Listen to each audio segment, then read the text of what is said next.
Merci beaucoup pour l'invitation. Alors, j'aimerais faire un pas de côté. Je ne suis pas ici en tant que juriste. Je l'ai été un jour dans ma vie, mais je conçois plus comme un historien que comme un juriste, même si je suis dans une faculté de droit. J'aimerais faire un pas de côté double. Pourquoi? Parce que je ne vais pas tenir de propos général sur la liberté académique. Ça a été fait à l'instant et on en a parlé depuis ce matin. J'aimerais aussi faire un pas de côté pour aller du côté des étudiants et partir d'un cas, en fait, de vous proposer une sorte de casuistique et un essai d'épistémologie sur une discussion à l'intérieur d'un cours. Parce que je crois aussi que la liberté académique ne s'applique pas lorsque nous nous exprimons, nous, universitaires, mais il s'applique aussi, comme dirait Elizabeth Merz dans son livre Learning to Think Like a Jurist, c'est in the classroom. Qu'est-ce qui se passe dans la discussion qui s'opère? Et donc je vais vous proposer un cas particulier d'un de mes cours, un cas très particulier, et essayer d'en tirer quelques conclusions, non pas générales, parce que j'en ai pas fait une théorie, mais tout simplement une sorte de casuistique et quelques enseignements. Mais d'abord, un prolégomène, vous expliquer dans quel cadre ça se situe et comment l'idée a commencé. Alors le cadre, c'est un cours d'histoire de la démocratie qui se tient en Master 1, essentiellement suivi par des historiens du droit, mais des étudiants de droit public, beaucoup. Quasiment jamais d'étudiants de droit privé, c'est assez intéressant sociologiquement d'ailleurs, mais bon, c'est une autre question. Un grand classique, malheureusement. Un cours donc d'histoire de la justice, qui est un cours qui essaie de, non pas de faire une présentation globale d'une sorte d'histoire de la démocratie, je disais, une histoire de la démocratie non pas globale, mais qui est une sorte d'essai, en quelque sorte, de compréhension de ce qu'est le phénomène démocratique à travers les âges. Et en fait, c'est un cours qui commence au néolithique, et essentiellement qui est moitié consacré au néolithique, et donc qui utilise des travaux d'anthropologie politique et sociale, et une autre partie uniquement sur Athènes, qui est le cas d'une démocratie tout à fait différente de la nôtre et d'une autre. Et donc, du coup, voilà, un cours très particulier. Ça, c'est le cadre. Le cas d'étude, si vous voulez, et le point de départ. Alors, le point de départ, c'est que ce cours commence par l'utilisation des concepts kelséniens pour essayer de définir ce qu'en sont les éléments de la démocratie. Et donc, l'idée, je vous le fais très vite, c'est de démonter le mythe libéral de la démocratie représentative, que je n'appelle jamais démocratie dans ce cours, mais simplement régime représentatif, parce que ce n'est pas une démocratie selon moi, et de partir des concepts kelséniens pour essayer de définir ce qu'est le peuple, ce qu'est l'État, ce qu'est... Voilà. Et donc d'essayer... Donc, le point de départ est Kelsen, donc il est bien juridique pour le coup, et notamment du lien que Kelsen fait entre démocratie et science. Et vous allez voir, c'est pour ça que j'arrive à mon sujet petit à petit, même si c'est un peu lent. Démocratie et science, pourquoi? Pour faire simple, dans la plupart de ces ouvrages, mais spécialement dans un ouvrage qui a été traduit il n'y a pas très longtemps, en 2012, qui est consacré à la justice, qu'est-ce que la justice? Kelsen tente de faire le lien, d'expliquer pourquoi scientifiquement on ne peut pas justifier la démocratie, mais pourquoi la démocratie est le seul régime qui rend possible la science, qui donne les conditions de possibilité, on en parlait ce matin, d'une science qui pour lui est intrinsèquement inclut la question du relativisme et du pluralisme. Et donc, il fait ce lien que je trouvais intéressant entre un régime politique et les conditions de possibilité de la science. Je vous cite Hans Kelsen, il écrit par exemple « Si la démocratie est un régime politique juste, ce n'est que parce qu'elle signifie la liberté, et la liberté signifie la tolérance. » Et aussitôt après, il ajoute « La tolérance étant la condition même de la science. » Et donc, voilà le lien, le point de départ. Je m'arrêterai là sur Hans Kelsen, parce qu'après, il part sur autre chose. Et donc est venue l'idée d'essayer de penser avec les étudiants les conditions de possibilité d'une réflexion portant sur la démocratie dans un lieu situé qui est une faculté de droit au niveau Master 1, c'est-à-dire avec des étudiants qui sont plus des apprentis juristes mais qui sont déjà formatés en quelque sorte par les facultés de droit. En quelque sorte, l'idée est la suivante, c'est que la réponse à la question qu'est-ce que la démocratie est pour eux une évidence, un lieu commun. Et donc, en réalité, tout le cours vise non pas à les faire changer d'avis, c'est absolument pas l'objectif évidemment, mais l'objet est de faire repenser ce concept même qu'est la démocratie, c'est-à-dire qu'on a des étudiants qui rentrent avec des idées et des valeurs qui sont déjà fixées en quelque sorte, pas tout à fait fixées, ils ont 21, 22 ans, on est d'accord, il ne s'agit pas de faire une hypostase, non, pas du tout, mais globalement, statistiquement, ils sont convaincus de ce qu'est la démocratie. D'ailleurs, ils sont tous convaincus que le système juridique français porte la démocratie, qui est d'ailleurs une convergence parfaite, et que notre système juridique défend au mieux la démocratie. C'est l'opinion dominante. Je ne dis pas que c'est l'opinion unique, mais dominante. Et donc, du coup, l'idée est, avec eux, de mettre à l'épreuve leurs convictions avec un certain nombre de données, je vais les appeler factuelles pour faire vite, elles sont évidemment pas factuelles, elles sont interprétées, surtout quand on parle d'anthropologie sociale, on est bien d'accord, mais pour faire simple, je vais dire avec un certain nombre de données anthropologiques, discutables certes, mais de données anthropologiques. Et donc, ce cours débute, en général, ça me prend quand même presque 3 semaines, donc 3 fois 3 heures, 9 heures, c'est beaucoup de temps. Hein. Le séminaire dure 35 heures, donc j'ai un peu de temps, heureusement. Tourne autour de la question de savoir qu'est-ce que la démocratie pour vous. Et donc, avant même de commencer à réfléchir sur l'objet, qui est l'histoire de la démocratie, la question est de poser sur la table un certain nombre de valeurs, de voir si ces valeurs sont partagées, mais c'est pas tellement ça qui m'intéresse, c'est de savoir qui, alors première chose, qui osera exprimer une opinion contraire, et c'est là où ça devient le plus intéressant, je ne vous le cache pas, et tester la tolérance à l'opinion contraire. Et là, il y a quelque chose qui me fascine, ce cours, ça fait presque maintenant 10 ans que je le fais, donc ça fait un certain nombre de générations d'étudiants, donc je teste à chaque fois, je m'entête, têtu comme je suis. Alors, ça produit plein de choses, je ne vais pas faire de typologie, mais ça serait trop compliqué. Donc une écrasante majorité des étudiants s'estiment démocrates, et la justification est celle donnée par le système juridique. Ce sont de bons étudiants en droit. Ils connaissent bien leur cours de première année de droit constitutionnel, ils connaissent, enfin bien, les principes généraux, hein, Marie-Claire me dit non. Les principes généraux. Voilà. Ils sont convaincus, mais le principal c'est ça en fait, c'est qu'ils en sont totalement convaincus, et donc il faut un peu de temps pour qu'il y en ait un ou une. En général, d'ailleurs là, ça revient à ce que vous disiez ce matin, c'est intéressant, c'est plutôt des garçons. Les filles n'osant pas exprimer d'opinion contraire avant un certain temps, il faut beaucoup plus de temps avec les filles qu'avec les garçons, statistiquement, ça vaut ce que ça vaut, mais c'est intéressant. Avant qu'un garçon, en général, dise « mais moi je ne suis pas démocrate ». Alors, là il y a quelque chose d'assez intéressant en termes de liberté au sein de cette classe, au sein de ce séminaire. Qu'est-ce qui se passe? Ça met du temps à arriver, parce qu'il faut oser pouvoir dire « je ne suis pas démocrate ».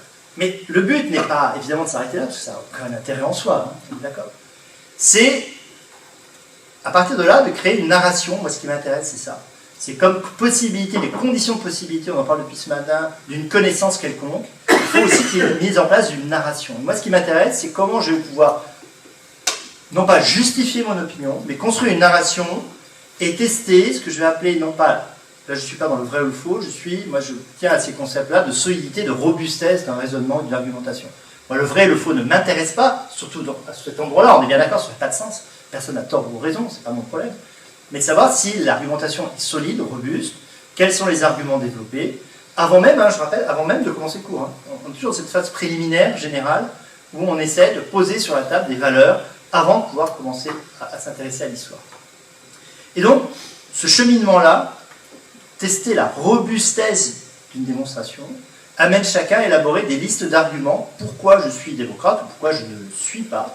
Arguments qui vont très vite chasser le droit, faire entrer en plein pied, évidemment, dans des idées politiques, dans des idées économiques, et c'est très intéressant. Les arguments massifs deviennent sociologiques, culturels, économiques, ne sont plus juridiques. C'est-à-dire qu'au départ, il y a toujours des arguments juridiques, mais enfin, notre régime politique, et très rapidement, on a des arguments qui sont culturels au sens large, ou plus spécifiquement économiques, sociologiques, etc. Et donc, tester cette mise en narration de l'argumentation est pour moi le moyen, et c'est ça que je trouve intéressant de vous raconter aujourd'hui, est le moyen de tester la robustesse d'un argument et la production d'une connaissance recevable par autrui. Et ce qui est intéressant, c'est à quel moment cet argument « je ne suis pas démocrate » peut devenir un argument de discussion avec ceux qui, très large majorité, vont dire « évidemment, je suis démocrate ». À partir de quel moment? Et le moment est intéressant parce que c'est le moment où le principe de tolérance, et je reviens à Kelsen tout à l'heure, devient suffisamment solide et fort pour que, à nouveau, l'argumentation, la discussion puisse exister entre celui qui dit... C'est un geste, enfin, je ne sais pas si vous imaginez, pour un étudiant de dire « non, je ne suis pas démocrate », ça demande un certain nombre de... Et c'est très très intéressant... d'un écart en tête que j'ai, c'est pour un étudiant que je dis, mais est-ce que la démocratie ne fonctionne pas, elle dysfonctionne. Et en réalité, je rêverais, argument final de l'étudiant, je rêverais être démocrate, je trouve ça très beau, mais dans les conditions actuelles, je ne le suis pas, parce que les conditions de la démocratie n'existent pas en réalité. Donc, voilà l'argument final qui, là, ouvre la place à la discussion. Ça, c'est très intéressant. C'est-à-dire, permettre l'expression de cette opinion contraire, c'est la première étape. La deuxième étape, c'est l'élaboration d'un discours ouvert à la discussion et aux échanges. Puis après, évidemment, les 30 heures qui restent, c'est une discussion sur les sources anthropologiques ou les textes de l'époque grecque. Pour discuter, alors, qu'est-ce que c'est? Qu'est-ce que vous en pensez? En quoi ça interagit? Est-ce que c'est possible? Etc. Conditions de possibilité, y compris actuelles, de mise en œuvre. Alors, j'oublie la moitié de ce que je vais vous dire, mais peu importe.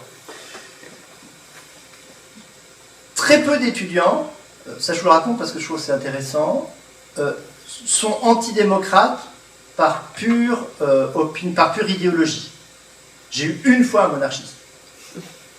C'était d'ailleurs très intéressant parce qu'il avait une lecture institutionnelle. Pour le coup, c'était le seul juriste jusqu'au bout des ongles. Le seul juriste jusqu'au bout des ongles. Ça, c'était très intéressant, justifiant par les institutions et le fonctionnement de la monarchie, de l'État monarchique, la supériorité donc de la monarchie sur la démocratie. C'était le plus juriste de tous, c'était le monarchiste. Bon, je dis ça entre guillemets, mais c'est assez rigolo. Donc le plus souvent, ce sont et en réalité, le point de débat, le point de conjonction de ces discussions devient finalement une zone ouverte où effectivement, qu'ils soient démocrates ou non démocrates assumés depuis le début, les étudiants vont pouvoir converger et discuter effectivement sur les conditions économiques, les procédures administratives, les processus de décision, je passe les détails. Alors, je ne veux pas être trop long.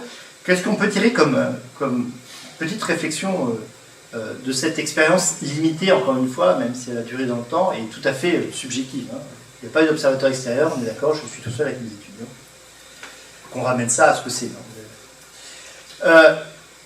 Première chose, c'est le poids de la dogmatique. Alors ça, j'aimerais insister là-dessus. Mes collègues juristes ne vont pas aimer que je dise ça, mais je le dis quand même, parce que c'est ce que je pense. Le poids d'une dogmatique juridique qui vient écraser les opinions divergentes. Et ce n'est pas propre à l'enseignement du droit à la française. J'ai cité tout à l'heure l'ouvrage d'Elisabeth Merz, Learning to Think as a Jurist. Aux États-Unis, la fameuse maïeutique américaine produit les mêmes effets dogmatiques que l'enseignement dit dogmatique français ou allemand. Elle le démontre assez bien. C'est-à-dire qu'en fait, on cherche la bonne solution.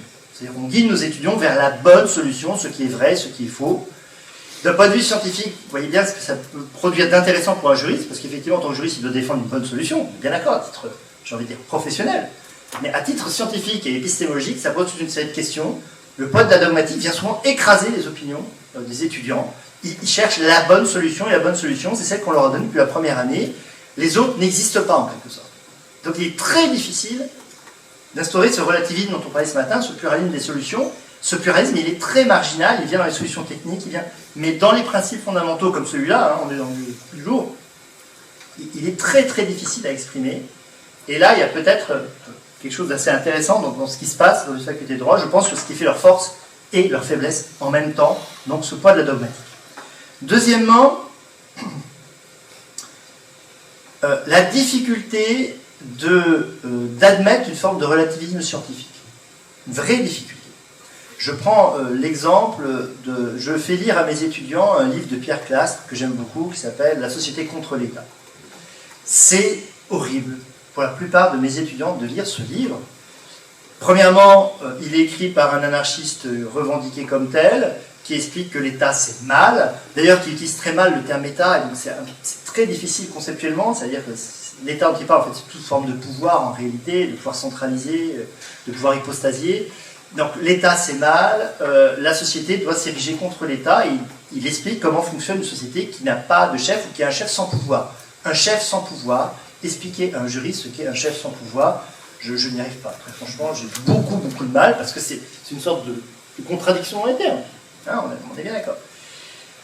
Et donc cette difficulté à insérer du relativisme scientifique, des questionnements de recherche, dire est-ce que je peux prendre Pierre Clastre au sérieux dans un cours de Master 1? Eh bien pour moi, oui, mais savoir ce qu'on en fait, c'est autre chose. On est bien d'accord. C'est extrêmement difficile Je ne dis pas du tout, absolument pas que c'est impossible et que les étudiants sont incapables, on est bien d'accord. Hein. Il ne faut pas se méprendre sur mon propos. Je dis simplement que c'est très difficile, ça demande une mise en œuvre assez longue pour le faire. Troisième point, c'est la confirmation perpétuelle de ce que Ludwig Fleck appelle les collectifs de pensée, les styles de pensée. Là, il y a quelque chose qui se joue, que je trouve qui est assez similaire finalement, et donc là je distinguais les juristes des autres tout à l'heure, maintenant je les rassemble, comme dans d'autres communautés scientifiques. En réalité, il y a bien une formation, un apprentissage, un collectif de pensée et un style de pensée. Il y a une bonne façon de dire les choses, et il y a ce qu'il faut dire, ce qui est recevable par la communauté, ce qui n'est pas recevable par la communauté. Et je crois qu'en réalité, ça se joue très très tôt dans un cursus juridique, comme ça se joue très très tôt dans un cursus de biologie, ou que sais-je encore. On retrouve, Ludwig Fleck est médecin, on retrouve ici les fonctionnements des psychologies des sciences communs. Et donc je crois là, alors c'est pas une contradiction chez moi, hein, c'est simplement deux choses qui vont dans deux sens différents. À la fois, ce qui m'intéresse, c'est la spécificité du travail du juriste, au sens de Max Weber, hein, comment travaille le juriste, mais aussi ce qui m'intéresse, c'est les points communs, où finalement le poids des collectifs de pensée n'est pas simplement entre nous, enseignants, chercheurs et universitaires. Il est dès très très tôt, c'est ce qu'on apprend, malgré nous peut-être, hein, malgré nous à nos étudiants, il y a un vrai collectif de pensée, un vrai style de pensée qui est déjà à l'œuvre, et donc faire une sorte là, de tentative d'épistémologie de cette science juridique-là, qui en est vraiment, à mon avis, tout à fait dépourvue. Alors je sais bien que Christian Attias a essayé, que François Génie a essayé en 1899, mais on n'en est pas encore là. Il y a un vrai travail d'histoire des sciences à faire sur les juristes, et y compris les apprentis juristes. J'espère que je n'ai pas été trop long, merci.